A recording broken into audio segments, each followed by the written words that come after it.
Assalamualaikum warahmatullahi wabarakatuh. Kembali lagi di channel ini. Bagi kalian yang baru masuk di channel ini, jangan lupa support terus channel ini dengan cara di-subscribe, komen, and like.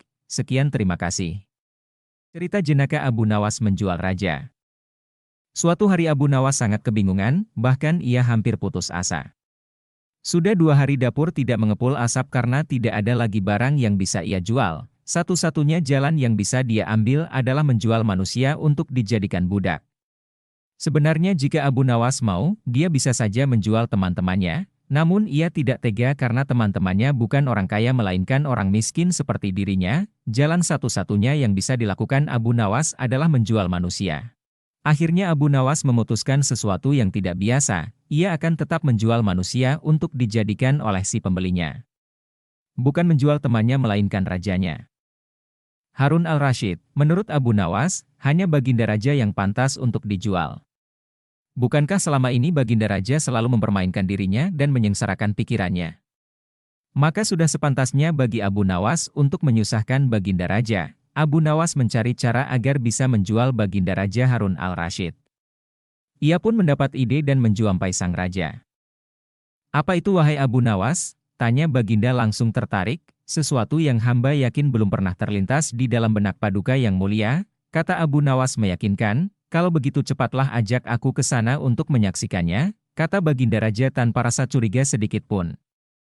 "Tetapi Baginda," kata Abu Nawas sengaja tidak melanjutkan kalimatnya. "Tetapi apa?" tanya Baginda tidak sabar. "Bila Baginda tidak menyamar sebagai rakyat biasa maka pasti nanti orang-orang akan banyak yang ikut menyaksikan benda ajaib itu," kata Abu Nawas. Karena memiliki keinginan besar dan rasa penasaran yang begitu besar, Baginda Raja bersedia menyamar menjadi rakyat biasa.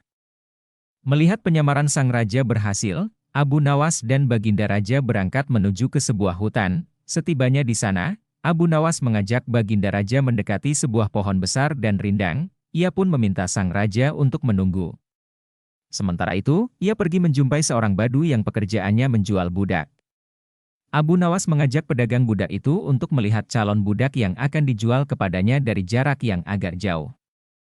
Abu Nawas enggan menjumpai sang raja dan merasa tidak tega. Sementara itu, Abu Nawas beralasan calon budak yang akan dijualnya adalah teman dekatnya sendiri. Setelah pedagang budak itu memperhatikan dari kejauhan ia merasa cocok, Abu Nawas pun membuatkan surat kuasa yang menyatakan bahwa pedagang budak sekarang mempunyai hak penuh atas diri orang yang sedang duduk di bawah pohon rindang itu. Abu Nawas pergi begitu menerima beberapa keping uang emas dari pedagang budak. Baginda Raja masih menunggu Abu Nawas di bawah pohon rindang tersebut, sampai tibalah pedagang budak menghampiri dirinya. Baginda Raja merasa heran, mengapa Abu Nawas tidak juga muncul dan mengapa ada orang lain selain dirinya dan Abu Nawas. "Siapa engkau?" tanya Baginda Raja kepada pedagang budak. "Aku adalah tuanmu sekarang," kata pedagang budak itu agak kasar. Tentu saja pedagang budak itu tidak mengenali Baginda Raja Harun al-Rasyid dalam pakaian yang amat sederhana.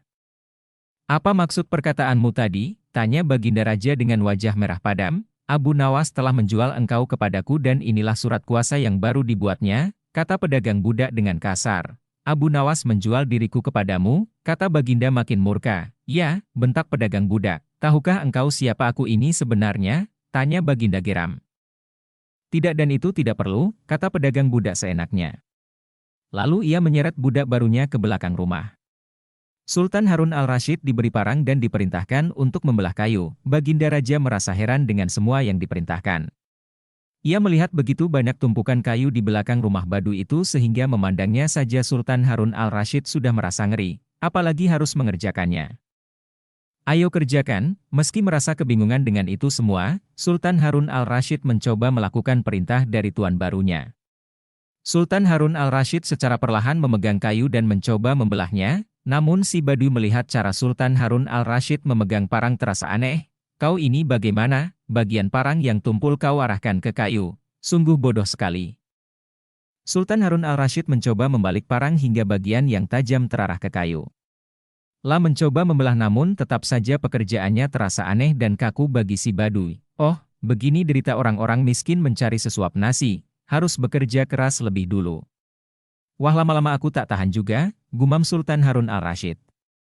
Si Badui menatap Sultan Harun al-Rasyid dengan pandangan heran dan lama-lama menjadi marah.